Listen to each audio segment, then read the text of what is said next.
नमस्कार, स्वागत है आपका के न्यूज में। असित नाथ हूं मैं। आप देख रहे हैं आज का मुद्दा। आज का मुद्दा आपका मुद्दा है, आपका मसला है। धर्म के नाम पर ढोंग, धर्म के नाम पर राजनीति के आगे अब धर्म के नाम पर अश्लीलता का बाजार खड़ा हो गया है, वो भी ठगी के जरिए। रामलीला में मर्यादा के परखच्चे उड़ाए जा रहे हैं और देवी पूजा में कन्याओं के कपड़े उतरवाए जा रहे हैं। तभी तो आज का मुद्दा में यह सवाल उठाया जा रहा है कि ये रामलीला है या बार लीला, ये कौन सी लीला है? फैसला करेंगे, मसले पर आर या पार करके रहेंगे। चर्चा में आज हिस्सा लेने वाले हैं कानपुर के पनकी मंदिर के महंत जितेंद्र जी महाराज, रामलीला कमेटी के संयोजक आलोक अग्रवाल, सामाजिक कार्यकर्ता नूतन ठाकुर और के न्यूज के editor in chief Abhiranjan Kumar. अभी हमारे साथ इस चर्चा में अभिरंजन कुमार शामिल हो चुके हैं। अभिरंजन कुमार जी, स्वागत है आपका।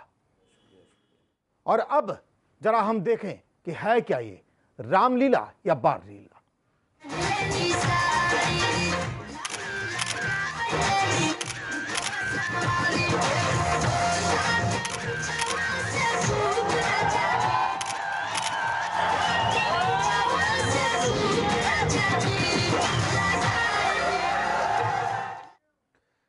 सनातन धर्म में राम को मर्यादा पुरुषोत्तम कहते हैं और सीता को शालीनता की देवी बताया गया है।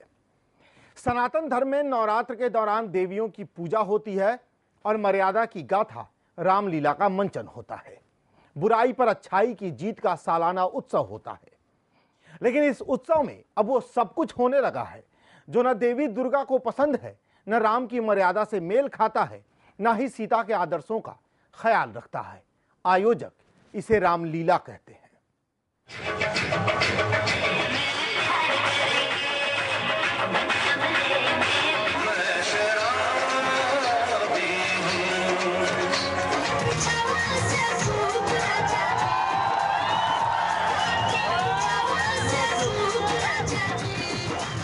उनकी भाषा में ये रामलीला है, हमारी भाषा में बार लीला।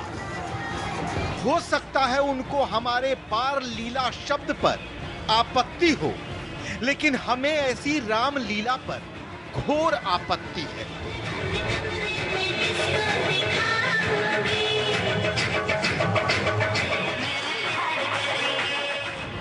फिरोजाबाद के कोटला रोड के सुहाग नगर मोहल्ले में जब राम बारात का आयोजन हुआ तो बालाओं के बदन उघड़ते गए और बंद कमरे में प्यार के ऑफर सरेआम हो गए।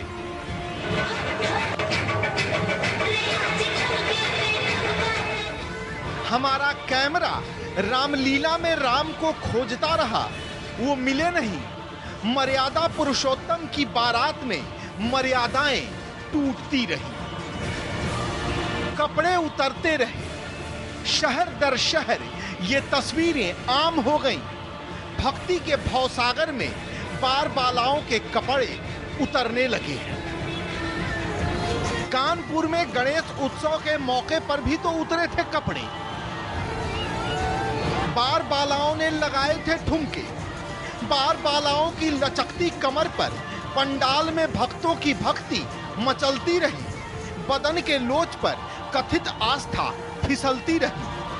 धर्म के नाम पर ठुमकों से लेकर झुमकों पर नोट बरसते रहे। गणेश उत्सव के नाम पर यह अश्लीलता कानपुर में परोसी गई थी। तो अब सवाल आस्था के नाम पर चल रहे इस तमाशे पर है। राम से लेकर गणेश तक और सीता से लेकर मां दुर्गे तक आखिर किसकी भक्ति है ये? और फिर इस किस्म की भक्ति के लिए तमाम लोगों से चंदे क्यों मांगे जाते हैं? चंदे मांगने वाले चंदा मांगते वक्त क्यों नहीं बताते कि वो बार बालाओं के बदन की लोच पर फिसलने वाले हैं? रामलीला और गणेश उत्सव तो बस एक बहाना है। धर्म के झंडा बरदार खामोश क्यों हैं? लाउड स्पीकर के मसले पर तलवार उठाने वालों के कान तब बहरे क्यों हो जाते हैं जब रामलीला में बंद कमरे में प्यार का निमंत्रण मिलता है?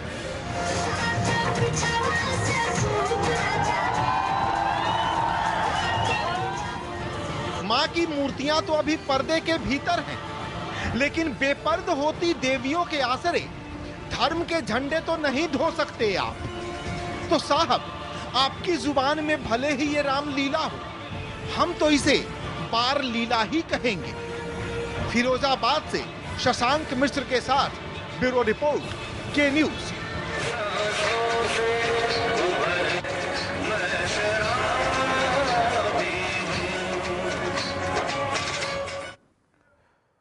एक बार हम फिर आपको बता दें, इस चर्चा में पनकी, कानपुर के पनकी मंदिर के महंत जितेंद्र महाराज जी को शामिल होना था। वो अब तक इस महत्वपूर्ण विषय पर हो रही चर्चा के लिए नहीं पहुंचे हैं। आलोक अग्रवाल जी हैं, ये आयोजक हैं रामलीला कमेटी के। तमाम जगहों पर रामलीलाओं में ही ये बार लीलाएं हो रही हैं। इन्होंने भी सहमति दी थी, अब तक ये भी चर्चा में नहीं पहुंचे हैं। नूतन ठाकुर जी पहुंच गए हैं, सामाजिक कार्यकर्ता हैं। नूतन जी, आप सुन पा रही हैं हमें? जी जी नूतन जी, हमने एक सवाल उठाए, रामलीला है या बार लीला? हाँ,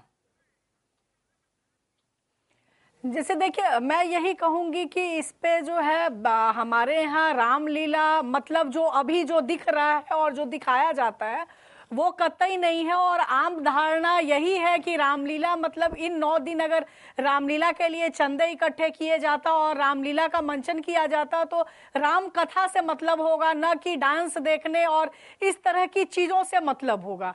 दिक्कत यहाँ पे ये है कि दोषी हम लोग भी हैं, जहाँ पे ऐसी प्रोग्राम्स रामलीला के नाम पे चलते हैं और हम देखने जाते हैं, या किसी भी धार्मिक आयोजन में धर्म के नाम पे आयोजन होते हैं और यहाँ इस तरह से महिलाओं के जो डांस दिखाए जाते हैं, मैं कहूँगी किसी भी तरह से उसे डिसेंट नहीं कह सकते।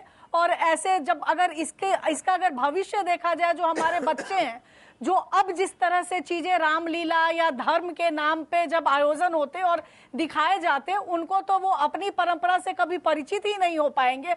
और उनको अगर रामलीला कहिए तो उनके दिमाग में यही आएगा कि यही सारी चीजें होती हैं। जरूरत है इस पे जो हमारे धार्मिक आयोजक हैं वो इन चीजों को देखें। और सबसे ज्यादा शायद हम जब बाइकआउट करें ऐसे प्रोग्रामों का और आगे आए समाज के लोग, तो शायद रुके। चूंकि अब हर चीज बिकता है पे धर्म को भी बेचना शुरू कर दिया है लोगों ने। जी जी, अभिरंजन कुमार जी, बस हमने यही सवाल उठाए है, ये रामलीला है या बार लीला? नहीं, ये रामलीला तो जाहिर सी बात है कि नहीं है। अब आप इसको बार लीला कह लें, रास लीला कह लें, नंगा नाच कह लें, जो भी चीज़ कहना चाहें, मेरे ख्याल से उसी कैटेगरी में ये आएगा। लेकिन मैं दूसरे कुछ सवाल उठाना चाहता हूँ। सवाल सिर्फ इस बात का नहीं है कि किसी रामलीला कमेटी के आयोजक ने इस तरह का कोई आयोजन किया है।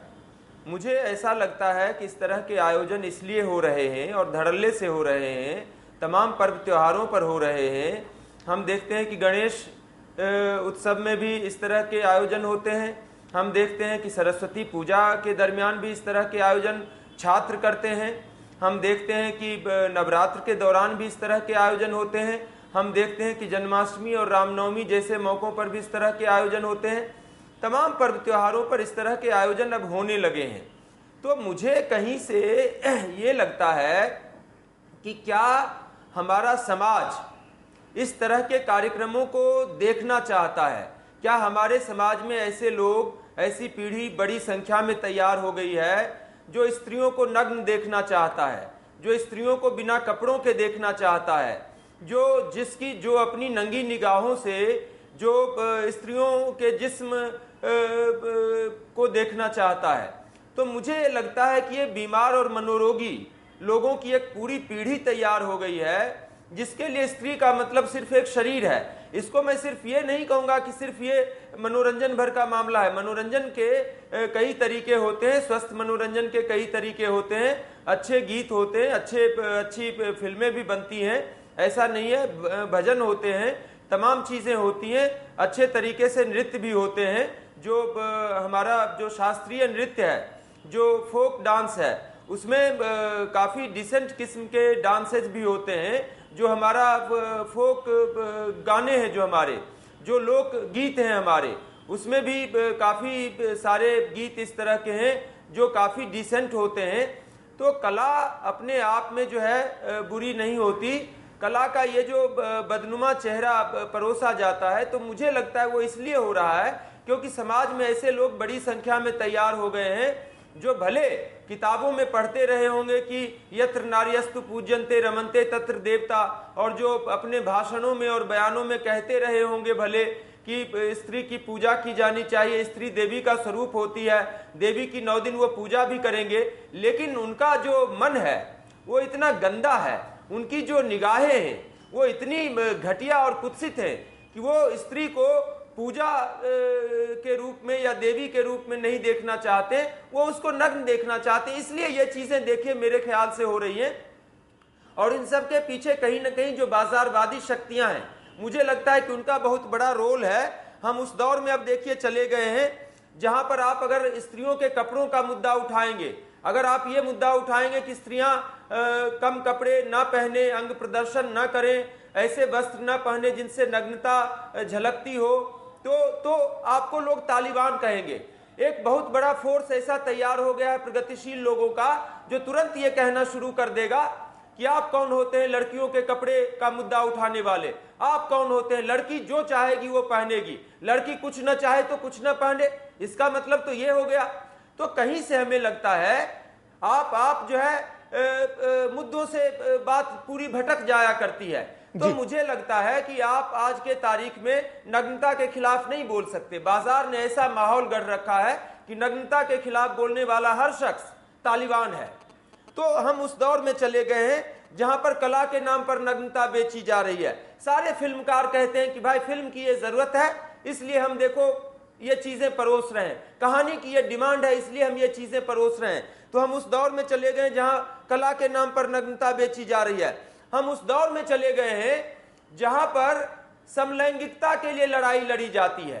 पूरी दुनिया में आज की तारीख में समलैंगिकता के लिए लड़ाई लड़ी जा रही है कि स्त्रियों को स्त्रियों के साथ सेक्स संबंध कायम करने के लिए, पुरुषों को पुरुषों के साथ सेक्स संबंध कायम करने का अधिकार मिले। मैं हैरान होता हूं इस तरह की जब डिबेट में देखता हूं अपनी सोसाइटी में, जो कि प्रकृति के प्राकृतिक नियमों के खिलाफ है पूरी तरह से, जब मैं देखता हूं और उसको कानूनी मान्यता भी मिलती है तो मैं बड़ा हैरान हुआ करता हूं। तो कहीं से आप देखिए हम उस दौर में चले गए हैं जहां पर कॉन्डोम को समूची दुनिया के सुरक्षित और सेहतमंद रहने की गारंटी के तौर पर पेश किया जाता है। तो हमें कहीं से लगता है कि बाजार का एक पूरा ऐसा खेल है, बाजार का एक ऐसा पूरा खेल है जो पूरी तरह से स्त्रियों के शरीर को बेचना चाहता है, स्त्रियों के कपड़े उतारना चाहता है, और इसीलिए आप उसके तरह तरह के रूप देखते हैं। चाहे वो विज्ञापनों में नग्नता आ रही है, फिल्मों में नग्नता आ रही है। आप देखिए सेंसर बोर्ड के अधिकारी जो है घूस ले लेकर गंदी फिल्में, नंगी फिल्मों को जो है पास कर रहे हैं। तो इस तरह की जब चीजें हो रही, बाजार का खेल, पैसे का खेल, मुझे लगता है आवाज उठाए जाने की जरूरत है। समाज में इस तरह की चीजों को स्वीकार बिल्कुल भी नहीं किया जाना चाहिए। जिसको जो मन हो पहने, जिसको मनोरंजन के स्वस्थ साधनों का इस्तेमाल करना हो करे, लेकिन नंगाई नहीं चलेगी, नग्नता बिल्कुल नहीं चलेगी। नग्नता के विरोध में बोलना तालिबानी रवैये और सोच का परिचायक नहीं है। जी नूतन ठाकुर जी, बार बार लड़कियों के कपड़ों को लेकर बहस छिड़ जाती है और फेमिनिस्ट जो मैदान में उतरती हैं उन्हें इस बात की आज़ादी चाहिए कि लड़कियां जो चाहें पहने। तो फिर इस तरह के नृत्य अगर धार्मिक कार्यक्रमों में होते हैं तो उसके विरोध का मतलब क्या है?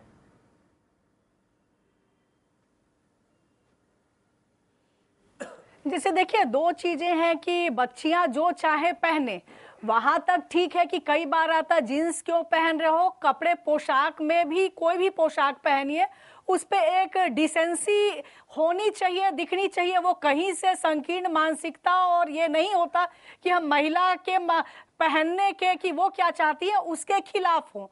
लेकिन दिक्कत तब आ जाती है कि जब आज अगर हमारा समाज है वो फिल्मों, टीवी सीरियल्स, इन चीजों से काफी प्रभावित होता है। और जो चीजें पहले आप फिल्म, जब आपके परिवार वालों की इच्छा होती थी, जैसे हम लोग जब छोटे थे तो घर पे न टीवी था, न हमारे पास घर तक वो चीजें नहीं आती थी, और पेरेंट्स डिसाइड डिसाइड करते थे कि बच्चों को क्या चीजें देखनी चाहिए और नहीं देखनी चाहिए, कुछ रिस्ट्रिक्शंस थे।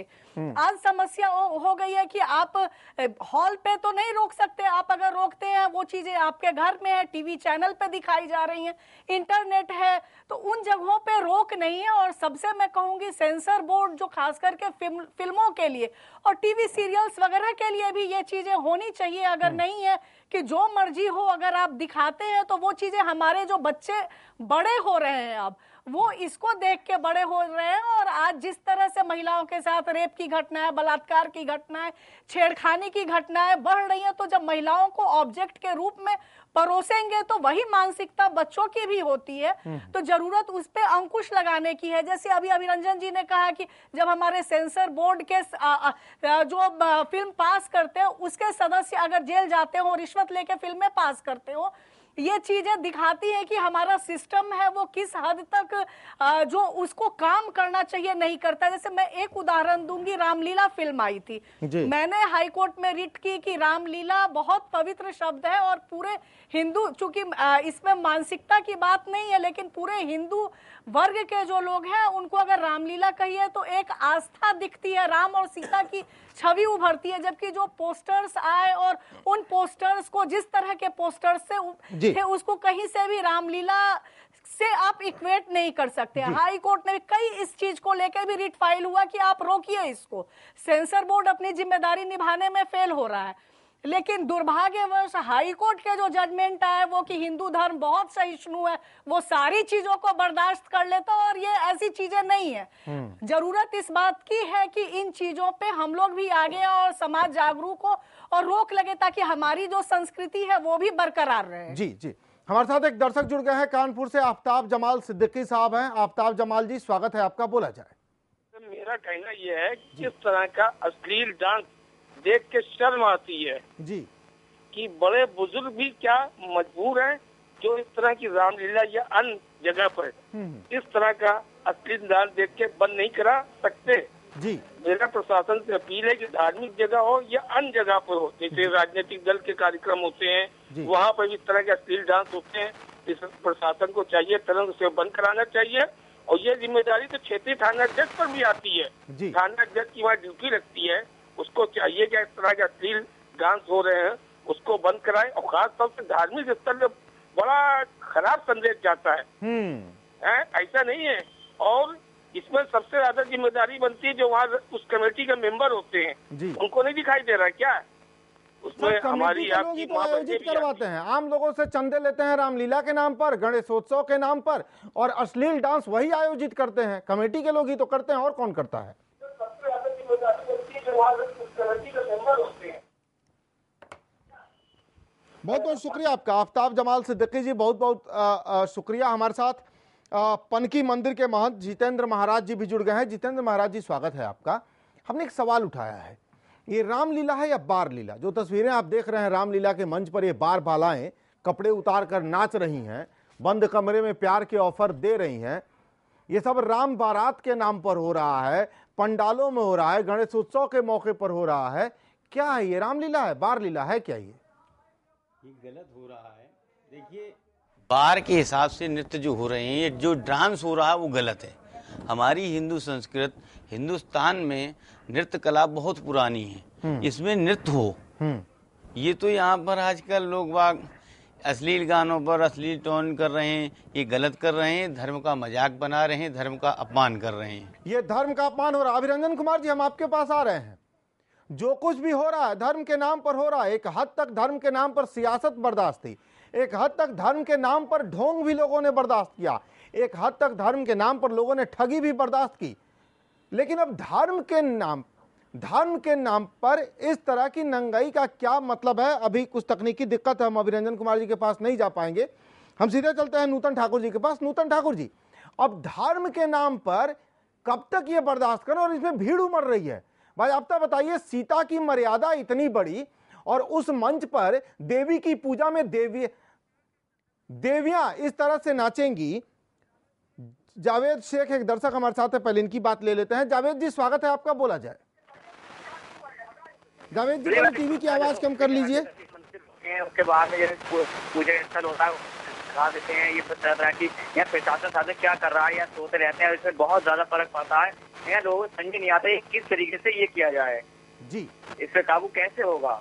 जी बहुत बहुत शुक्रिया आपका जावेद जी, बहुत बहुत शुक्रिया। लेकिन सवाल सिर्फ प्रशासन पर हम ही क्यों उठाएं, जो भक्तगण हैं वो क्या कर रहे हैं? सवाल इन भक्तों पर भी है, आयोजकों पर भी है, जो बड़े ही भक्ति भाव से इस तरह के आयोजन करते हैं, भक्ति भाव से बार बालाओं के द्वार तक पहुंचते हैं, इनके चरणों में पैसे रखते हैं, बुक करते हैं और भक्ति भाव से इनके लिए जो मंच बनवाते हैं, हम उन भक्तों पर सवाल क्यों नहीं उठाएं? नूतन ठाकुर जी।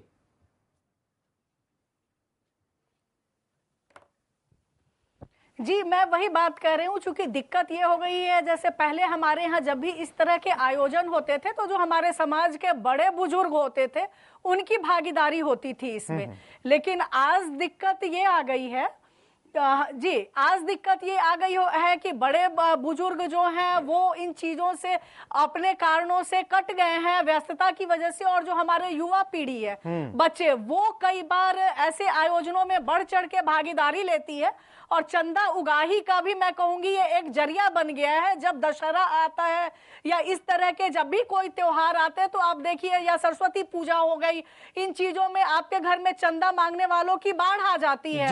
दिन में 5-10 ऐसे आते कि हम फला कमेटी के पूजा आयोजन कर रहे हैं, चंदा चाहिए। और वहां पे ये जो युवा वर्ग जो उठ खड़ी हुई है धर्म के नाम पे, चंदे के नाम पे, वो कई बार वो ऐसे कार्यक्रमों का आयोजन करते हैं और उसके बाद कुछ पैसा बचता तो वो अपनी मौज मस्ती में भी खर्च करते हैं। और हम जो चंदा देते हैं, कई बार हम में से लोग वो उनसे पूछते नहीं है, उन्हें अकाउंटेबल नहीं ठहराते कि हमने दिया तो तुम कर क्या रहे हो। दिक्कत है कि जब तक हम सब इस चीज का विरोध नहीं करेंगे तब तक शायद ये स्थिति नहीं सुधरेगी। जी, विष्णु गुप्ता जी एक दर्शक हमारे साथ जुड़े हुए हैं कानपुर से। विष्णु जी स्वागत है आपका, बोला जाए। हाँ, मैं ये जो कार्यक्रम आपका देख रहा हूँ जी, बहुत बढ़िया आपने कार्यक्रम ये उठाया है। हमारा तो ये कहना है जी कि जितने भी रामलीला कमेटी के सदस्य हैं जी, उनके खिलाफ भी रिपोर्ट दिखाई जाए, उनको अंदर किया जाए और प्लस इनकी सजा रखी जाए, क्योंकि ये अश्लील चीज ये बर्दाश्त नहीं होगी जी। इससे आस्था का मजाक उड़ता है। अब आजकल हम तो ये भी देख रहे हैं कि गली गली भगवान नचाए जा रहे हैं, लोग जागरण करा रहे हैं, कोई शंकर जी नाच रहे हैं, कहीं पार्वती जी नाच रही हैं। क्या आस्था के साथ खिलवाड़ है हम लोगों का जी। ये कहाँ है धर्म के ठेकेदार? क्या ये अंधे हो गए, इनको कुछ दिख नहीं रहा है जी। अभी हमारे शंकराचार्य जी ने साईं बाबा के ऊपर ये लगाया, ये नहीं दिख रहा है, ये आस्था से नहीं जुड़ा है क्या जी। और अगर ऐसे ही आस्था के साथ खिलवाड़ होगा तो आने वाले हमारे जो बच्चे हैं उनके साथ उनका क्या मैसेज पहुंचेगा उनके वो। जी बहुत बहुत शुक्रिया आपका विष्णु गुप्ता जी, बहुत बहुत शुक्रिया। तो जरा इस आस्था को देखिए, देवी की मूर्ति पर जो हाथ पैसे चढ़ाते हैं वही इन बार बालाओं के ऊपर भी पैसे छिड़कते हैं। जरा इस आस्था को देखते जाइए। और विष्णु गुप्ता जी तो कह रहे हैं कि अश्लीलता फैलाने के आरोप में इनके आयोजकों पर मामले दर्ज हो, इन्हें जेल भेजा जाए, क्योंकि आस्था नहीं अश्लीलता का बाजार खड़ा कर रहे हैं। एक छोटा सा ब्रेक ले रहे हैं, जल्दी लौटेंगे।